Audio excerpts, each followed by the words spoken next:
കേരളത്തിൽ തന്നെ ഇപ്പം തന്നെ പന്നിയെ വെടിവെച്ച് കൊല്ലാമെന്ന് പറയുന്നുണ്ടെങ്കിലും നിയമപരമായ കേസുകളൊക്കെ വരുന്നുണ്ട്.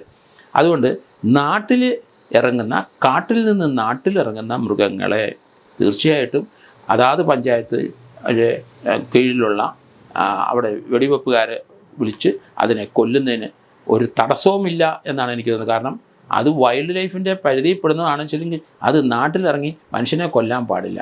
ആനയായാലും ശരി, പന്നിയായാലും ശരി, പുലിയായാലും ശരി, കടുവായാലും ശരി, നാട്ടിലിറങ്ങി മനുഷ്യനെ, ആനിമൽസിനെ, ഇവിടെ നമ്മുടെ വീടുകളിലുള്ള ആനിമൽസിനെ ഉപദ്രവിച്ച് കൊന്നിട്ടുണ്ടെങ്കിൽ അതിനെ വെടിവെച്ച് കൊല്ലുന്നതിന് ഒരു നിയമ തടസ്സവും ഇല്ല.